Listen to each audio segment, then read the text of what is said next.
सो कहो। छठा अध्याय परीक्षित की परम गति, जन्मेजय का सर्पसत्र और वेदों की शाखा भेद। सूत जी कहते हैं, शौनक आदि ऋषियों, व्यास नंदन श्री सुखदेव मुनि समस्त चराचर जगत को अपनी आत्मा के रूप में अनुभव करते हैं और व्यवहार में सबके प्रति समदृष्टि रखते हैं। भगवान के शरणागत एवं उनके द्वारा सुरक्षित राजर्षि परीक्षित ने उनका संपूर्ण उपदेश बड़े ही ध्यान से श्रवण किया है। अब वे सिर झुकाकर उनके चरणों के तनिक और पास खिसक कर आए तथा अंजलि बांधकर उनसे यह प्रार्थना करने लगे। राजा परीक्षित ने कहा, भगवान, आप करुणा के मूर्तिमान स्वरूप हैं। आपने मुझ पर परम कृपा करके अनादि अनंत एक रस सत्य भगवान श्री हरि के रूप और लीलाओं का वर्णन किया है। अब मैं आपकी कृपा से परम अनुग्रहित और कृतकृत्य हो गया हूँ। संसार के प्राणी अपने स्वार्थ और परमार्थ के ज्ञान से शून्य हैं और विभिन्न प्रकार के दुखों के दावानल से दग्ध हो रहे हैं। उनके ऊपर भगवान में महात्माओं का अनुग्रह होने की कोई नई घटना अथवा आश्चर्य की बात नहीं है। यह तो उनके लिए स्वाभाविक ही है। मैंने, मेरे साथ और बहुत से लोगों ने आपके मुखारविंद से इस श्रीमद् भागवत महापुराण का श्रवण किया है। इस पुराण में पद पद पर भगवान श्री हरि के उस स्वरूप और उन लीलाओं का वर्णन हुआ है जिनके गान से बड़े बड़े आत्माराम पुरुष रमते रहते हैं। भगवान, आपने मुझे अभय पद का ब्रह्म और आत्मा की एकता का साक्षात्कार करा दिया है। अब मैं शांति स्वरूप ब्रह्म में स्थिर हूँ। अब मुझे तक्षक आदि किसी भी मृत्यु के निमित्त अथवा दल के दल मृत्युओं से भी भय नहीं है। मैं अभय हो गया हूँ। ब्रह्मन, अब आप मुझे आज्ञा दीजिए कि मैं अपनी वाणी बंद कर लूं, मौन हो जाऊं और साथ ही कामनाओं के संसार में रहित चित्त को इंद्रियातीत परमात्मा के स्वरूप में विलीन करके अपने प्राणों का त्याग कर दूं। आपके द्वारा उपदेश किए हुए ज्ञान और विज्ञान में परिनिष्ठित हो जाने से मेरा अज्ञान सर्वदा के लिए नष्ट हो गया। आपने भागवत के परम कल्याणमय स्वरूप का मुझे साक्षात्कार करा दिया। सूत जी कहते हैं, शौनक आदि ऋषियों, राजा परीक्षित ने भगवान श्री सुखदेव जी से इस प्रकार कहकर बड़े प्रेम से उनकी पूजा की। अब वे परीक्षित से विदा लेकर समायागत त्यागी महात्माओं भिक्षुओं के साथ वहां से चले गए। राजर्षि परीक्षित ने भी बिना किसी वाय सहायता के स्वयं ही अंतरात्मा को परमात्मा के चिंतन में समाहित किया और ध्यान मग्न हो गए। उस समय उनका श्वास प्रवास भी नहीं चल रहा था। ऐसा जान पड़ता था मानो कोई वृक्ष का ठूठ हो। उन्होंने गंगा जी के तट पर कुशों को इस प्रकार बिछा रखा था जिसमें उनका अग्रभाग पूर्व की ओर हो और उन पर स्वयं उत्तर मुख होकर बैठे हुए हों। उनकी आसक्ति और संशय तो पहले ही मिट चुके थे। अब वे ब्रह्म और आत्मा की एक रूपता महायोग में स्थित होकर ब्रह्म स्वरूप हो गए। शौनक आदि ऋषियों, मुनि कुमार श्रृंगी ने क्रोधित होकर परीक्षित को श्राप दे दिया था। अब उनका भेजा हुआ तक्षक सर्प राजा परीक्षित को डसने के लिए उनके पास चला। रास्ते में उसे कश्यप नाम के एक ब्राह्मण को देखा। कश्यप ब्राह्मण सर्व विष की चिकित्सा करने में बड़े निपुण थे। तक्षक ने बहुत सा धन देकर कश्यप को वहीं से लौटा दिया। उन्होंने राजा के पास न जाने दिया और स्वयं ब्राह्मण के रूप में छिपकर, चूंकि वह इच्छानुसार रूप धारण कर सकता था, राजा परीक्षित के पास गया और उन्हें डस लिया। राजर्षि परीक्षित तक्षक के डसने के पहले ही ब्रह्म में स्थित हो चुके थे। अब तक्षक के विष की आग से उनका शरीर सबके सामने ही जलकर भस्म हो गया। पृथ्वी, आकाश और सब दिशाओं में बड़े जोर से हाय हाय की ध्वनि होने लगी। देवता, असुर, मनुष्य आदि सब के सब परीक्षित की यह परम गति देखकर विस्मित हो गए। देवताओं की दुंदुभियां अपने आप बज उठी। गंधर्व और अप्सराएं गान करने लगी। देवता लोग साधु साधु के नारे लगाकर पुष्पों की वर्षा करने लगे। जब जन्मेजय ने सुना कि तक्षक ने मेरे पिता को डस लिया है तो उसे बड़ा क्रोध आया। तब वह ब्राह्मणों के साथ विधि पूर्वक सर्पों का अग्निकुंड में हवन करने लगा। तक्षक ने देखा कि जन्मेजय के सर्वसत्र की प्रज्वलित अग्नि में बड़े बड़े महासर्प भस्म होते जा रहे हैं। तब वह अत्यंत भयभीत होकर देवराज इंद्र की शरण में गया। बहुत सर्पों के भस्म हो जाने पर भी तक्षक न आया। यह देखकर परीक्षित नंदन राजा जन्मेजय ने ब्राह्मणों से कहा, हे ब्राह्मणों, अब तक सर्पधाम तक्षक क्यों नहीं भस्म हो रहा है? ब्राह्मणों ने कहा, राजेंद्र, तक्षक इस समय इंद्र की शरण में चला गया है और वे उसकी रक्षा कर रहे हैं। उन्होंने तक्षक को स्तंभित कर दिया है, इसी से वह अग्निकुंड में गिरकर भस्म नहीं हो रहा है। परीक्षित नंदन जन्मेजय बड़े ही बुद्धिमान और वीर थे। उन्होंने ब्राह्मणों की बात सुनकर ऋत्विजों से कहा कि ब्राह्मणों, आप लोग इंद्र के साथ तक्षक को ही क्यों नहीं अग्नि में गिरा देते। जन्मेजय की बात सुनकर ब्राह्मणों ने उस यज्ञ में इंद्र के साथ तक्षक का अग्निकुंड में आवाहन किया। उन्होंने कहा, रे तक्षक, तू मरुदगण के सहचर इंद्र के साथ इस अग्निकुंड में शीघ्र ही आ पड़। जब ब्राह्मणों ने इस प्रकार आकर्षण मंत्र का पाठ किया, तब तो इंद्र अपने स्थान स्वर्गलोक से विचलित हो गए। विमान पर बैठे हुए इंद्र तक्षक के साथ ही बहुत घबरा गए और उनका विमान भी चक्कर काटने लगा। अंगिरा नंदन बृहस्पति जी से देखा न गया कि आकाश में देवराज इंद्र विमान और तक्षक के साथ ही अग्निकुंड में गिर रहे हैं। तब उन्होंने राजा जन्मेजय से कहा, नरेंद्र, सर्पराज तक्षक को मार डालना आपके योग्य कार्य नहीं है। यह अमृत पी चुका है, इसलिए यह अजर और अमर है। राजन, जगत के प्राणी अपने अपने कर्म के अनुसार ही जीवन, मरण और मरणोत्तर गति प्राप्त करते हैं। कर्म के अतिरिक्त और कोई भी किसी को सुख दुख नहीं दे सकता। जन्मेजय, यूँ तो बहुत से लोगों की मृत्यु सांप, चोर, आग, बिजली आदि तथा भूख, प्यास, रोग आदि निमित्तों से होती है, परंतु यह तो कहने की बात है। वास्तव में तो सभी प्राणी अपने प्रारब्ध कर्म का ही उपभोग करते हैं। राजन, तुमने बहुत से निरपराध सांपों को जला दिया है। इस अभिचार यज्ञ का फल केवल प्राणियों की हिंसा ही है, इसलिए इसे बंद कर देना चाहिए, क्योंकि जगत के सभी प्राणी अपने अपने प्रारब्ध कर्म का ही भोग कर रहे हैं। सूत जी कहते हैं, शौनक जी ऋषियों, महर्षि बृहस्पति जी की बात का सम्मान करके जन्मेजय ने कहा कि आपकी आज्ञा शिरोधार्य है। उन्होंने सर्प यज्ञ बंद कर दिया और देवगुरु बृहस्पति जी की विधि पूर्वक पूजा की। ऋषिगण, जिससे विद्वान ब्राह्मणों को भी क्रोध आया। राजा को शाप हुआ, मृत्यु हुई। फिर जन्मेजय को क्रोध आया, सर्प मारे गए। यह वही भगवान विष्णु की महामाया है। यह अनिर्वचनीय है। इसी से भगवान के स्वरूपभूत जीव क्रोधादि गुण वृत्तियों के द्वारा शरीर में मोहित हो जाते हैं, एक दूसरे को दुख देते हैं और दुख भोगते हैं और अपने प्रयत्न से इसी को निवृत्ति नहीं कर सकते। विष्णु भगवान के स्वरूप का निश्चय करके उनका भजन करने से ही माया की निवृत्ति हो सकती है। इसलिए उनके स्वरूप का निरूपण सुनो। यह दम्भी है, कपटी है, इत्याकारक बुद्धि में बार बार जो दम्भ कपट का स्मरण होता है वही माया है। जब आत्मवादी पुरुष आत्मचर्चा करने लगते हैं, तब वही परमात्मा के स्वरूप में निर्भय रूप से प्रकाशित नहीं होते, किंतु भयभीत होकर अपना मोह आदि कार्य न करती हुई ही किसी प्रकार रहती है। इस रूप में उसका प्रतिपादन किया गया है। माया के आश्रित नाना प्रकार के विवाद मतत्व भी परमात्मा के रूप में नहीं है, क्योंकि विशेष विषयक ही हैं और परमात्मा निर्विशेष है। केवल वाद विवाद की तो बात ही क्या, लोक परलोक के विषय में संबंध में संकल्प विकल्प करने वाला मन भी शांत हो जाता है।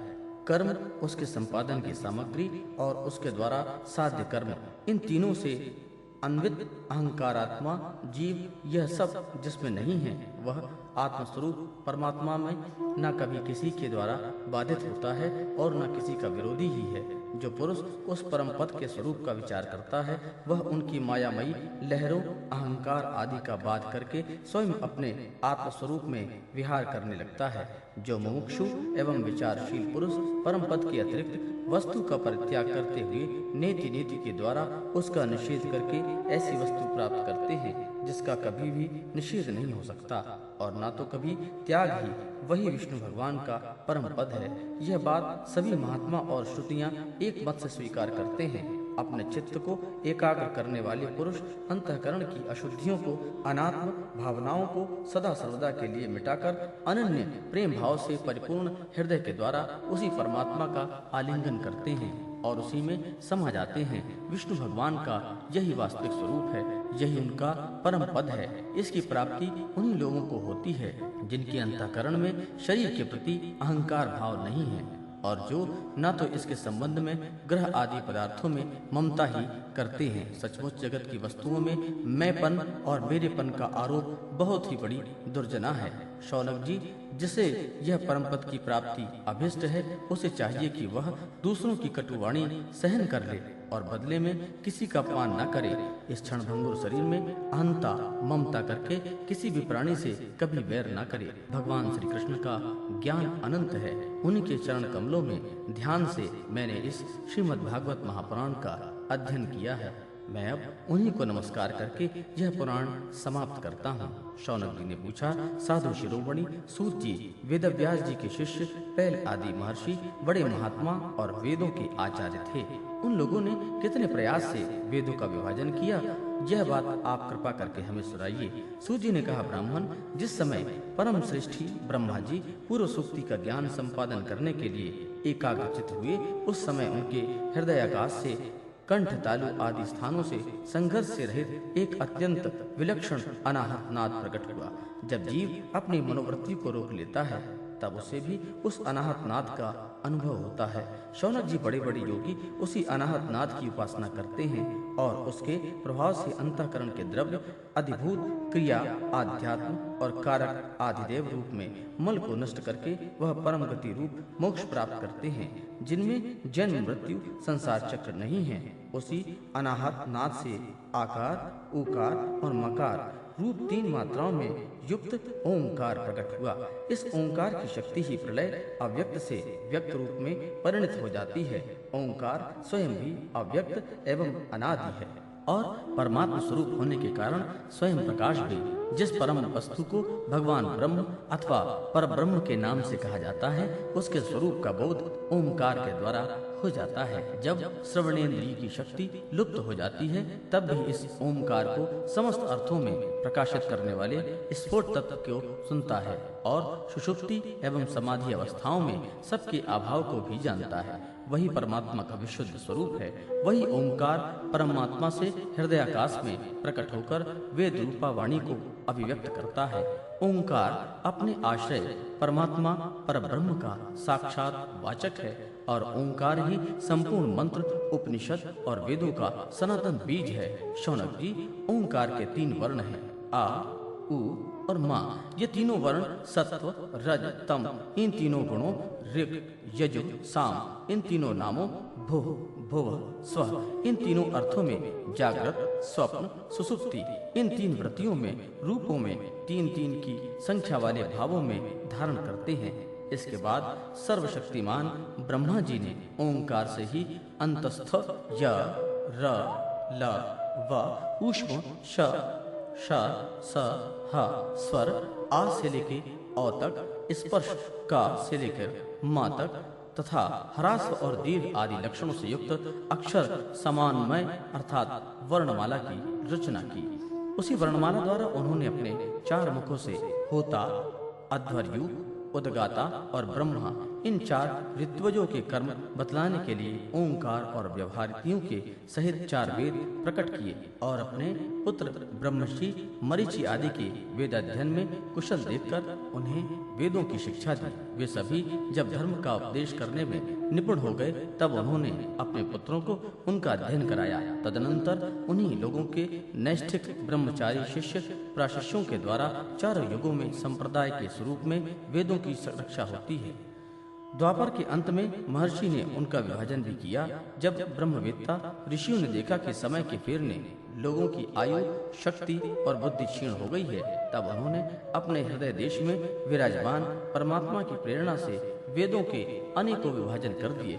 शौनक जी, इस वैवस्वत मनवंतर में भी ब्रह्मा, शंकर आदि लोकपालों की प्रार्थना से अखिल विश्व के जीवनदाता भगवान ने धर्म की रक्षा के लिए महर्षि पाराशर द्वारा सत्यवती के गर्भ से अपने अंशांश काल स्वरूप व्यास के रूप में अवतार ग्रहण किया।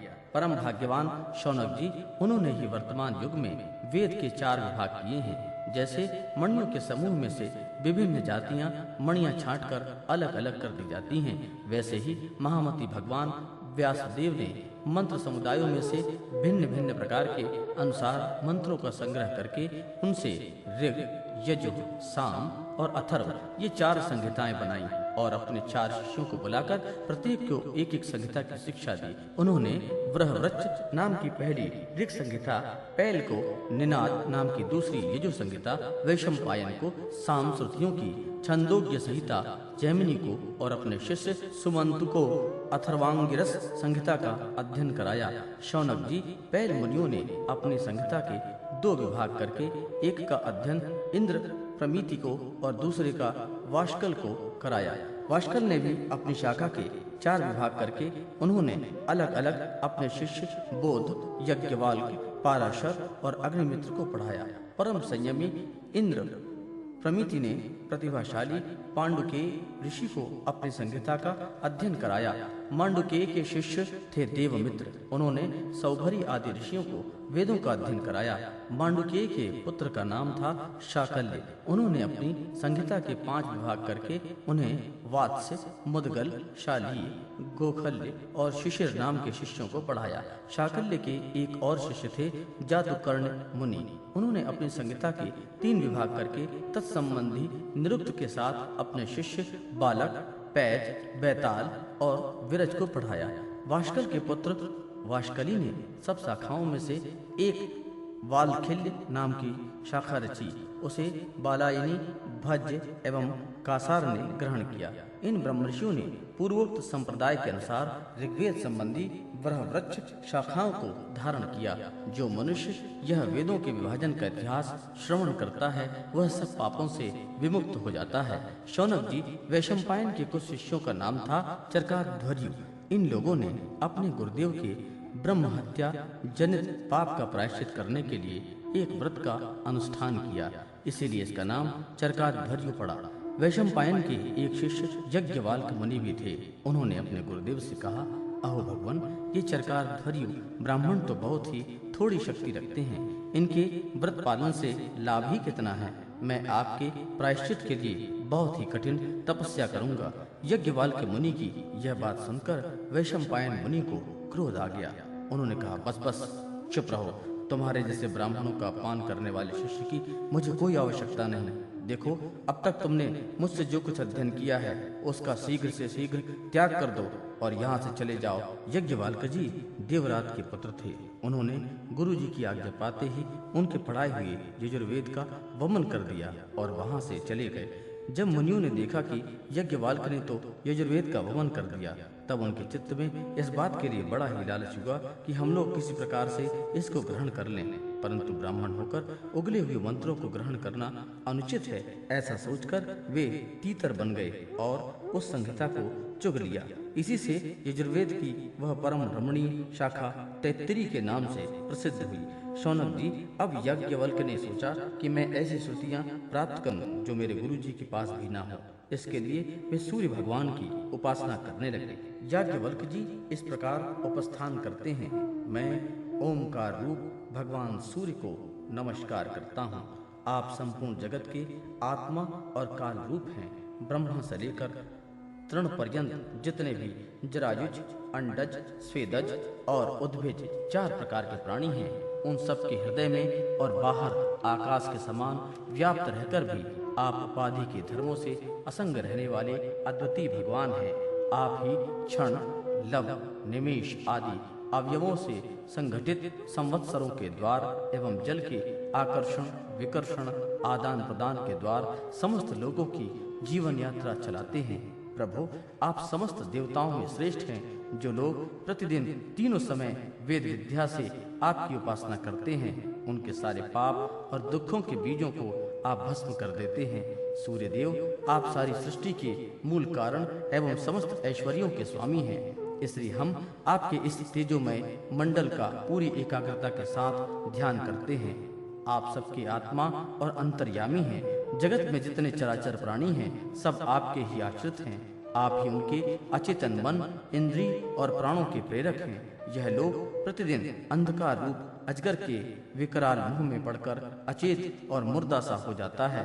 आप परम कल्याण स्वरूप हैं, इसलिए कृपा करके अपनी दृष्टि मात्र से ही इसे सचेत कर देते हैं और परम कल्याण के साधन समय समय के धर्मानुष्ठानों में लगा करके आत्माभिमुख करते हैं। जैसे राजा दुष्टों को भी भयभीत करता हुआ अपने राज्य में विचरण करता है, वैसे ही आप जोर, जरा आदि दुष्टों को भयभीत करते हुए विचरते रहते हैं। चारों ओर सभी दिक्पाल स्थान स्थान पर अपनी कमल की कली के समान अंजलियों से आपको उपहार समर्पित करते हैं।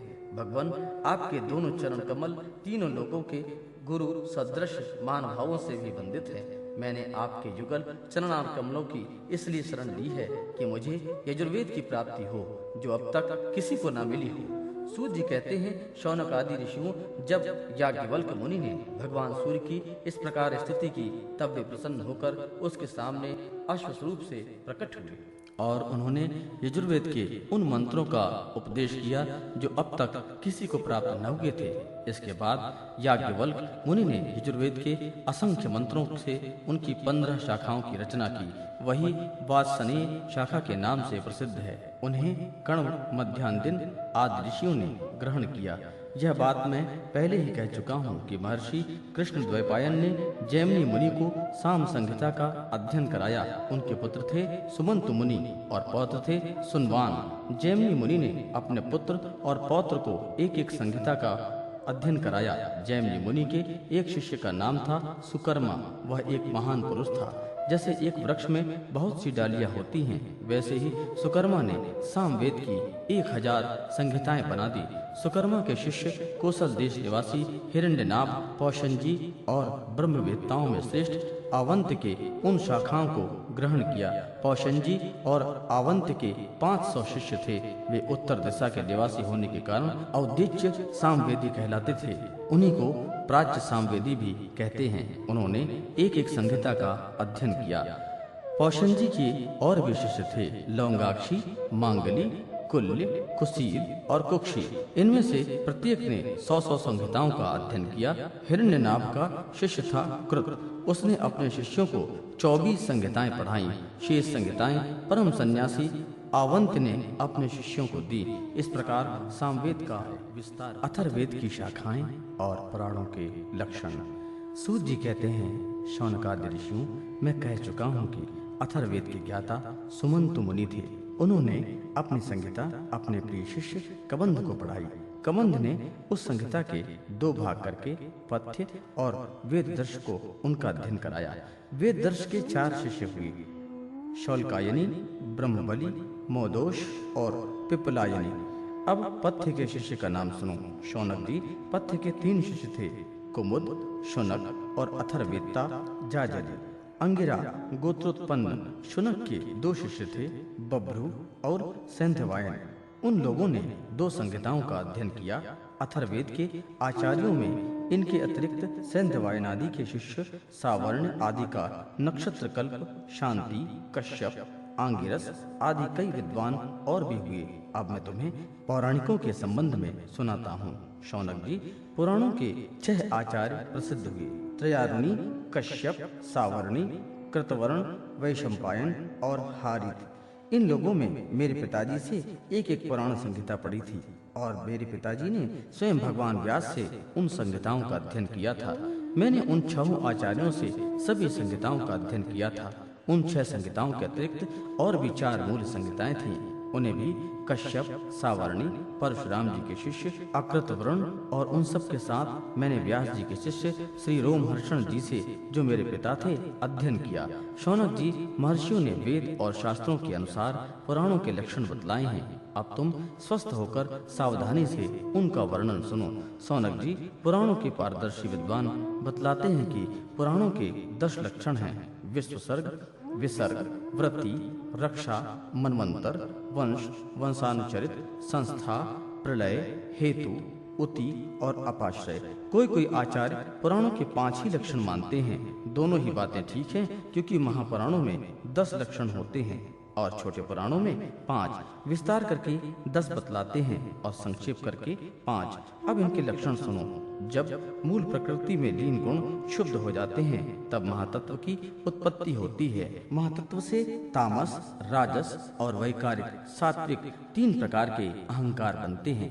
त्रिविध अहंकार से ही पंच तन्मात्रा, इंद्रिय और विषयों की उत्पत्ति होती है। इसी उत्पत्ति क्रम का नाम सर्ग है।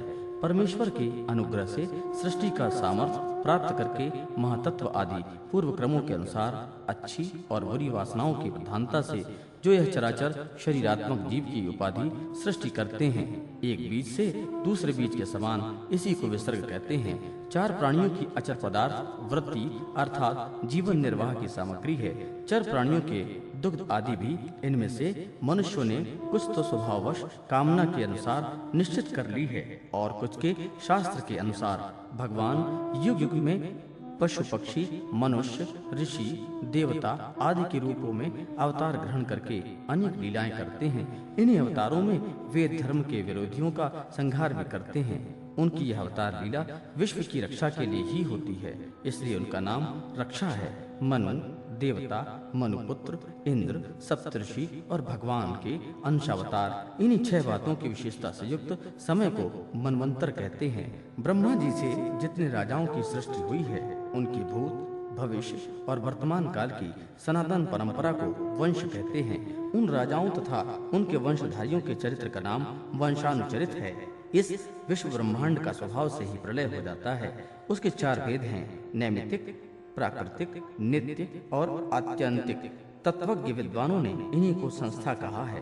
पुराणों के लक्षण में हेतु नाम से जिसका व्यवहार होता है वह जीवन ही है, क्योंकि वास्तव में वही सर्ग विसर्ग आदि का हेतु है और अविद्यावश अनेकों प्रकार के कर्मकलाप में उलझ गया है। जो लोग उन्हें चैतन्य प्रधान की दृष्टि से देखते हैं, वे उसे अनुशयी अर्थात प्रकृति में शयन करने वाला कहते हैं, और जो उपाधि की दृष्टि से देखते हैं, वे उसे अव्याकृत अर्थात प्राकृतिक रूप से कहते हैं। जीव की प्रवृत्तियों के 3 विभाग बताए जाते हैं, जागृत, स्वप्न और सुषुप्ति। जो इन अवस्थाओं में इनके अभिमानी विश्व, तेजस और प्रज्ञा के मायामय रूपों में प्रतीत होता है और इन अवस्थाओं से परे तुरीय तत्व के रूप में भी लक्षित होता है, वही ब्रह्म है। उसी को यहाँ अपाश्रय शब्द कहा गया है। नाम विशेष और रूप विशेषण से युक्त पदार्थों का विचार करें तो वे सत्ता मात्र वस्तु के रूप में सिद्ध होते हैं। उनकी विशेषताएं लुप्त हो जाती हैं। असल में वह सत्ता ही उन विशेषताओं के रूप में प्रतीत भी होती रही है और उनसे पृथक भी। ठीक इसी न्यास से शरीर और विश्व ब्रह्मांड की उत्पत्ति से लेकर मृत्यु और महाप्रलय पर्यंत जितनी भी विशेष अवस्थाएं हैं, उनके रूप में परम सत्य स्वरूप ब्रह्मा जी की ही उपस्थिति हो रही है और वह उनसे सर्वथा पृथक भी है। यही वाक्य वेद में अधिष्ठान और साक्षी के रूप में ब्रह्म ही पुराणोक्त आश्रय तत्व है। जब चित्त स्वयं आत्मविचार अथवा योग अभ्यास के द्वारा सत्वगुण, रजोगुण, तमोगुण संबंधी व्यवहारिक वृत्तियों और जागृत, स्वप्न आदि स्वाभाविक वृत्तियों का त्याग करके उपराम हो जाता है, तब शांत वृत्ति से तत्वमसि आदि महावाक्यों के द्वारा आत्मज्ञान का उदय होता है। उस समय आत्मवेत्ता पुरुष अविद्या जनित कर्म वासना और कर्म प्रवृत्ति से निवृत्त हो जाता है। शौनक आदि ऋषियों, पुरातत्ववेत्ता, ऐतिहासिक विद्वानों ने इन्हीं लक्षणों के द्वारा पुराणों की यह पहचान बतलाई है। ऐसे लक्षणों से युक्त छोटे बड़े 18 पुराण हैं। उनके नाम ये हैं: ब्रह्म पुराण, पद्म पुराण, विष्णु पुराण, शिव पुराण, लिंग पुराण, गरुण पुराण, नारद पुराण, भागवत पुराण, अग्नि पुराण, स्कंद पुराण, भविष्य पुराण, ब्रह्मवैवर्त पुराण, मार्कंडेय पुराण, वामन पुराण, वाराह पुराण, मत्स्य पुराण, कूर्म पुराण और ब्रह्मांड पुराण। यह 18 है। शौनक जी व्यास जी की शिष्य परंपरा ने जिस प्रकार वेद संहिता और पुराण संहिताओं का अध्ययन, अध्यापन, विभाजन आदि किया, वह मैंने तुम्हें सुना दिया। यह प्रसंग सुनने और पढ़ने वालों के ब्रह्म तेज की अभिवृद्धि। मार्कंडेय जी की तपस्या और वर प्राप्ति। शौनक जी ने कहा, साधु शिरोमणि सूत जी, आप आयुष्मान हैं। सचमुच आप वक्ताओं के सिरमौर हैं। जो लोग संसार के अपार अंधकार से भूल भटक रहे हैं, उन्हें आप वहां से निकालकर प्रकाश स्वरूप परमात्मा का साक्षात्कार करा देते हैं। आप कृपा करके हमें एक प्रश्न का उत्तर दीजिए। लोग कहते हैं कि मर्कंड ऋषियों के पुत्र मार्कंडेय ऋषि चिरायु हैं और जिस समय प्रलय ने सारे जगत को निगल लिया था, उस समय भी वे बचे रहे। परंतु सूत जी, वे तो इस कल्प में ही हमारे वंश में उत्पन्न हुए एक श्रेष्ठ भृगुवंशी हैं और जहाँ तक हमें मालूम है, इस कल्प में अब तक प्राणियों का कोई प्रलय नहीं हुआ। ऐसी स्थिति में यह बात कैसे सत्य हो सकती है कि जिस समय सारी पृथ्वी प्रलयकालीन समुद्र में डूब गई थी, उस समय मार्कंडेय जी उसमें डूब उतरा रहे थे और उन्होंने अक्षय वट के पत्ते के दोने में अत्यंत उद्भव और सोए हुए बाल मुकुंद का दर्शन किया। सूत जी, हमारे मन में बड़ा संदेह है और इस बात को जानने की बड़ी उत्कंठा है। आप बड़े योगी हैं, पौराणिकों में सम्मानित हैं। आप कृपा करके हमारा यह संदेह मिटा दीजिए। सूत जी ने कहा, शौनक जी, आपने बड़ा सुंदर प्रश्न किया है। इससे लोगों का भ्रम मिट जाएगा और सबसे बड़ी बात तो यह है कि इस कथा में भगवान नारायण की महिमा है। जो इसका गान करता है उसके सारे कलिमल नष्ट हो जाते हैं। शौनक जी, मृकंडु ऋषि ने अपने पुत्र मार्कंडेय के सभी संस्कार समय समय पर किए। मार्कंडेय जी ने विधि पूर्वक वेदों का अध्ययन करके तपस्या और स्वाध्याय से संपन्न हो गए थे। उन्होंने आजीवन ब्रह्मचर्य का पालन ले रखा था, शांत भाव से रहते थे, सिर पर जटाएं बढ़ा रखी थी, वृक्षों की छाल का ही वस्त्र पहनते थे। वे अपने हाथों में कमंडलू और दंड धारण करते थे। शरीर पर यज्ञोपवीत और मेखला शोभायमान रहती थी। काले वृक्षर्म, रुद्राक्षमाला और कुश यही उनकी पूंजी थी। यह सब उन्होंने अपने आजीवन ब्रह्मचर्य व्रत की पूर्ति के लिए ग्रहण किया था। वे सायंकाल और प्रातःकाल अग्निहोत्र, सूर्योपस्थान, गुरु वंदन, ब्राह्मण सत्कार, मानस पूजा और मैं परमात्मा का स्वरूप ही हूँ, इस प्रकार भावना आदि के द्वारा भगवान की आराधना करते थे। सायं प्रातः भिक्षा लाकर गुरुदेव के चरणों में निवेदन कर देते थे और मौन हो जाते थे। गुरु जी की आज्ञा होती तो एक बार खा लेते थे, अन्यथा उपवास कर जाते थे। मार्कंडेय जी ने इस प्रकार तपस्या और स्वाध्याय में तत्पर रहकर करोड़ों वर्ष तक भगवान की आराधना की और इस प्रकार उस मृत्यु पर भी विजय प्राप्त कर ली, जिसको जीतना बड़े बड़े योगियों के लिए कठिन है। मार्कंडेय जी की मृत्यु विजय को देखकर ब्रह्मा, भृगु, शंकर, दक्ष प्रजापति, ब्रह्मा जी के अन्यान्य पुत्र तथा मनुष्य, देवता, पितर एवं सभी प्राणी अत्यंत विस्मित हो गए। आजीवन ब्रह्मचर्य व्रतधारी एवं योगी मार्कंडेय जी इस प्रकार तपस्या, स्वाध्याय और संयम आदि के द्वारा अविद्या आदि सारे क्लेशों को मिटाकर शुद्ध अंतःकरण से इंद्रियातीत परमात्मा का ध्यान करने लगे। योगी मार्कंडेय जी महायोग के द्वारा अपना चित्त भगवान के स्वरूप में जोड़ते रहे। इस प्रकार साधना करते करते बहुत समय 6 मनवंतर व्यतीत हो गए। ब्राह्मण इस 7वें मनवंतर में जब इंद्र को इस बात का पता चला, तब तो वे उनकी तपस्या से शंकित और भयभीत हो गए। इसलिए उन्होंने उनकी तपस्या में विघ्न डालना आरंभ कर दिया। शौनक जी, इंद्र ने मार्कंडेय जी की तपस्या में विघ्न डालने के लिए उनके आश्रम पर गंधर्व, अप्सराएं, काम, वसंत, मलयानिल, लोभ और मद को भेजा। भगवान वे सब उनकी आज्ञा के अनुसार उनके आश्रम पर गए। मार्कंडेय जी का आश्रम हिमालय के उत्तर की ओर, वहाँ पुष्पभद्रा नाम की नदी बहती है और उसके पास ही चित्र नाम की एक विशाल शिला है।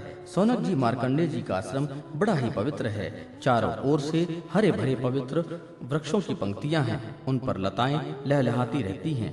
वृक्षों के झुरमुटों में स्थान स्थान पर पुण्यात्मा ऋषिगण निवास करते हैं और बड़े ही पवित्र एवं निर्मल जल से भरे जलाशय सब ऋतुओं में एक से ही रहते हैं। कहीं मतवाले भौरे अपने संगीतमय गुंजार से लोगों का मन आकर्षित करते रहते हैं, तो कहीं मतवाले कोकिल पंचम स्वर में कुहू कुहू कूकते रहते हैं। कहीं मतवाले मोर अपने पंख फैलाकर कलापूर्ण नृत्य करते रहते हैं, तो कहीं अन्य मतवाले पक्षियों का झुंड खेलता रहता है। मार्कंडेय मुनि के ऐसे पवित्र आश्रम में इंद्र के भेजे हुए वायु ने प्रवेश किया। वहां उसने पहले शीतल झरने की नन्ही नन्ही फुहारियां संग्रह की। इसके बाद सुगंधित पुष्पों का आलिंगन किया और फिर काम भाव को उत्तेजित करते हुए धीरे धीरे बहने लगा। कामदेव के प्यारे सखा बसंत ने भी अपनी माया फैलाई। संध्या का समय था, चंद्रमा उदित हो रहा था, अपनी मनोहर किरणों का विस्तार कर रहे थे। सहस्त्र सहस्त्र डालियों वाले वृक्ष लताओं का आलिंगन पाकर धरती तक झुके हुए नई नई कोपलें, फलों और फूलों के गुच्छे अलग ही शोभायमान हो रहे थे। बसंत का साम्राज्य देखकर कामदेव ने भी वहां प्रवेश किया। उसके साथ गाने बजाने वाले गंधर्व के झुंड चल रहे थे। उनके चारों ओर बहुत सी स्वर्गीय अप्सराएं चल रही थीं और अकेला काम ही सबका नायक था। उसके हाथ में पुष्पों का धनुष और उस पर सम्मोहन आदि बाण चढ़े हुए थे। उस समय मार्कंडेय मुनि अग्निहोत्र करके भगवान की उपासना कर रहे थे। उनके नेत्र बंद थे। वे इतने तेजस्वी थे मानो स्वयं अग्निदेव ही मूर्तिमान होकर वहां बैठे हों। उनको देखने से ही मालूम हो जाता था कि इनको पराजित कर सकना बहुत ही कठिन है। इंद्र के आज्ञाकारी सेवकों ने मार्कंडेय मुनि को इसी अवस्था में देखा। अब अप्सराएं उनके सामने नाचने लगी। कुछ गंधर्व मधुर स्वर गान करने लगे, कुछ मृदंग, वीणा आदि ढोल बजाकर बड़े मनोहर स्वर में बजाने लगे। शौनक जी, अब कामदेव ने अपने पुष्प निर्मित धनुष पर पंचमुख बाण चढ़ाया। उसके बाण के 5 मुख हैं: शोषण, दीपन, सम्मोहन, तापन और उन्मादन। जिस समय वह निशाना लगाने की ताक में था, उस समय इंद्र के सेवक बसंत और लोभ मार्कंडेय मुनि का मन विचलित करने के लिए प्रयत्नशील थे। उनके सामने ही पुंजक स्थली नाम की सुंदरी अप्सरा गेंद खेल रही थी। स्तनों के भार से बार बार उसकी कमर लचक जाया करती थी। साथ ही उसकी चोटी में गुथे हुए सुंदर सुंदर पुष्प और मालाएं बिखर कर धरती पर गिरती जा रही थीं। कभी कभी वह तिरछी चितवन से इधर उधर देख लिया करती थी। उसके नेत्र कभी गेंद के साथ आकाश की ओर जाते, कभी धरती की ओर और कभी हथेलियों की ओर। वह बड़े हाव भाव के साथ गेंद की ओर दौड़ती थी। उसी समय उसकी गर्दन टूट गई और वायु ने उसकी झीनी सी साड़ी को शरीर से अलग कर दिया। कामदेव ने अपने उपयुक्त अवसर देख करके और यह समझकर कि अब मार्कंडेय मुनि को मैंने जीत लिया, उसके ऊपर अपने बाण छोड़ दिए, परंतु उसकी एक न चली। मार्कंडेय मुनि पर उसका सारा उद्योग निष्फल हो गया। ठीक वैसे ही जैसे असमर्थ और अभागे पुरुषों के प्रयत्न विफल हो जाते हैं। शौनक जी, मार्कंडेय मुनि अपरिमित तेजस्वी थे। काम, बसंत इत्यादि आए तो थे इसलिए कि उन्हें तपस्या से भ्रष्ट कर देंगे, परंतु अब उनके तेज में जलने लगे और ठीक उसी प्रकार भाग गए जैसे छोटे छोटे बच्चे सोते हुए सांप को जगाकर भाग जाते हैं। शौनक जी, इंद्र के सेवकों ने इस प्रकार मार्कंडेय जी को पराजित करना चाहा, परंतु वे रत्ती भर भी विचलित न हुए। इतना ही नहीं, उनके मन में इस बात को लेकर तनिक भी अहंकार का भाव न हुआ। सच है, महापुरुषों के लिए यह कौन सी आश्चर्य की बात है। जब देवराज इंद्र ने देखा कि कामदेव अपने सेना के साथ निस्तेज हतप्रभ होकर लौटे हैं और सुना है कि ब्रह्मर्षि मार्कंडेय जी परम प्रभावशाली हैं, तब उन्हें बड़ा ही आश्चर्य हुआ। शौनक जी, मार्कंडेय मुनि तपस्या, स्वाध्याय, धारणा, ध्यान और समाधि के द्वारा भगवान में चित्त लगाने का प्रयत्न करते रहते थे। अब उन पर कृपा प्रसाद की वर्षा करने के लिए मुनिजन नयन मनोहारी नरोत्तम नर और भगवान नारायण प्रकट हुए। उन दोनों में एक का शरीर गौरवर्ण था और दूसरे का श्याम। दोनों के ही नेत्र तुरंत के खिले हुए कमल के समान कोमल और विशाल थे। चार चार भुजाएं थीं। एक मृग चर्म पहने हुए थे तो दूसरे वृक्ष की छाल, हाथों में कुश लिए हुए थे और गले में तीन तीन सूत के यज्ञोपवीत शोभायमान थे। वे कमंडलू और बांस का सीधा दंड ग्रहण किए हुए थे। कमल गट्टे की माला और जीवों को हटाने के लिए वस्त्र की कुंची भी रखे हुए थे। ब्रह्मा, इंद्र आदि के भी पूज्य भगवान नर नारायण कुछ ऊंचे कद के थे और वेद धारण किए हुए थे। उनकी शरीर से चमकती हुई बिजली के समान पीले पीले रंग की कांति निकल रही थी। वे ऐसे मालूम हो रहे थे मानो स्वयं तब ही मूर्तिमान हो गया हो। जब मार्कंडेय मुनि ने देखा कि भगवान के साक्षात स्वरूप नर नारायण ऋषि पधारे हैं, तब वे बड़े आदर भाव से उठकर खड़े हो गए और धरती पर दंडवत लौटकर साष्टांग प्रणाम किया। भगवान के दिव्य दर्शन से उन्हें इतना आनंद हुआ कि उनका रोम रोम, उनकी सारी इंद्रियां एवं अंतःकरण शांति के समुद्र में गोता खाने लगा। शरीर पुलकित हो गया, नेत्रों में आंसू उमड़ आए जिनके कारण वे उन्हें भर आंख देख भी न सकते थे। तदनंतर वे हाथ जोड़कर उठ खड़े हुए। उनका अंग अंग भगवान के सामने झुका जा रहा था। उनके हृदय में उत्सुकता तो इतनी थी मानो वे भगवान का आलिंगन कर लेना चाहते हैं। उनसे और कुछ तो बोला न गया। गदगद वाणी से केवल इतना ही कहा, नमस्कार नमस्कार। इसके बाद उन्होंने दोनों को आसन पर बैठाया, बड़े प्रेम से उनके चरण पखारे और अर्घ, चंदन, धूप और माला आदि से उनका पूजन करने लगे। भगवान नर नारायण सुख पूर्वक आसन पर विराजमान थे और मार्कंडेय जी पर कृपा प्रसाद की वर्षा कर रहे थे। पूजा के अनंतर मार्कंडेय मुनि ने उन सर्वश्रेष्ठ मुनि वेशधारी नर नारायण के चरणों में प्रणाम किया और यह स्तुति की। मार्कंडेय मुनि ने कहा, भगवान, मैं अल्पज्ञ जीव भला आपकी अनंत महिमा कैसे वर्णन करूं। आपकी प्रेरणा से ही संपूर्ण प्राणी, ब्रह्मा, शंकर आदि मेरे शरीर में प्राण शक्ति का संचार होता है और फिर उसी के कारण वाणी, मन तथा इंद्रियों में भी बोलने, सोचने और विचार करने, जानने की शक्ति आती है। इस प्रकार आपके प्रेरक और परम स्वतंत्र होने पर भी आप अपना भजन करने वाले भक्तों के प्रेम बंधन में बंधे हुए हैं। प्रभु, आपने केवल विश्व की रक्षा के लिए ही जैसे मत्स्य, कुर्मी आदि अनेकों अवतार ग्रहण किए हैं, वैसे ही आपने ये दोनों रूप भी त्रिलोकी की कल्याण, उनकी दुख निवृत्ति और विश्व के प्राणियों को मृत्यु पर विजय प्राप्त करने के लिए ग्रहण किए हैं। आप रक्षा तो करते ही हैं, मकड़ी के समान अपने से ही इस विश्व को प्रकट करते हैं और फिर स्वयं अपने में ही लीन कर लेते हैं। आप चराचर का पालन और नियमन करने वाले हैं, मैं आपके चरण कमलों में प्रणाम करता हूँ। जो आपके चरण कमलों की शरण ग्रहण कर लेते हैं, उन्हें कर्म, गुण और काल जनित क्लेश स्पर्श भी नहीं कर सकते। वेद के मर्मज्ञ ऋषि मुनि आपकी प्राप्ति के लिए निरंतर आपका स्तवन, वंदन, पूजन और ध्यान किया करते हैं। प्रभु, जीव के चारों ओर भय ही भय का बोलबाला है। औरों की तो बात ही क्या, आपके काल रूप से स्वयं ब्रह्मा भी अत्यंत भयभीत रहते हैं, क्योंकि उनकी आयु भी सीमित केवल 2 परार्ध है। फिर उनके बनाए हुए भौतिक शरीर वाले प्राणियों के संबंध में तो कहना ही क्या। ऐसी अवस्था में आपके चरण कमलों की शरण ग्रहण करने के अतिरिक्त और कोई भी परम कल्याण तथा सुख शांति का उपाय हमारी समझ में नहीं आता, क्योंकि आप स्वयं ही मोक्ष स्वरूप हैं। भगवान, आप समस्त जीवों के परम गुरु, सर्वश्रेष्ठ और सत्य ज्ञान रूप हैं। इसलिए आत्मस्वरूप को ढक देने वाले देह गेह आदि निष्फल, असत्य, नाशवान और प्रतीति मात्र पदार्थों को त्याग कर मैं आपके चरण कमलों की शरण ग्रहण करता हूँ। कोई भी प्राणी यदि आपकी शरण ग्रहण कर लेता है तो वह उससे अपने सारे अभीष्ट पदार्थ प्राप्त कर लेता है।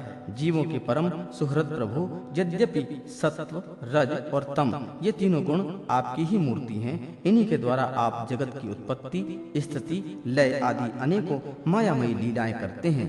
फिर भी आपकी सत्व गुणमयी मूर्ति ही जीवों को शांति प्रदान करती है। रजोगुणी और तमोगुणी मूर्तियों से जीवों को शांति नहीं मिल सकती, उनसे तो दुख, मोह और भय की वृद्धि होती है। भगवान, इसलिए बुद्धिमान पुरुष आपकी और आपके भक्तों की परम प्रिय एवं शुद्ध मूर्ति नर नारायण की ही उपासना करते हैं। पंचरात्र सिद्धांत के अनुयायी विशुद्ध तत्व को ही आपका श्री विग्रह मानते हैं। उनकी उपासना से आपके नित्य धाम बैकुंठ की प्राप्ति होती है।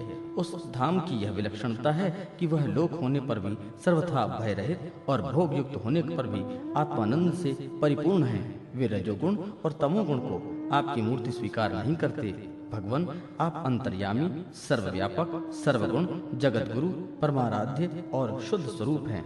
समस्त लौकिक और वैदिक वाणी आपके अधीन हैं। आप ही वेद मार्ग के प्रवर्तक हैं। मैं आपके इस युगल स्वरूप नरोत्तम नर और ऋषिवर नारायण को नमस्कार करता हूँ।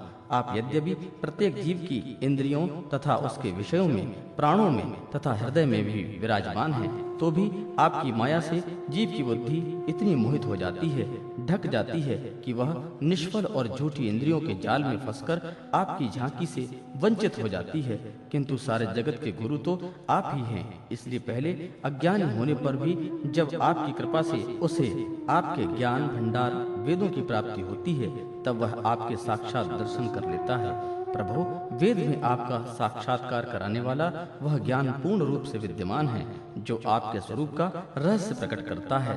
ब्रह्मा आदि बड़े बड़े प्रतिभाशाली मनीषी उसे प्राप्त करने का यत्न करते रहने पर भी मुंह में पड़ जाते हैं।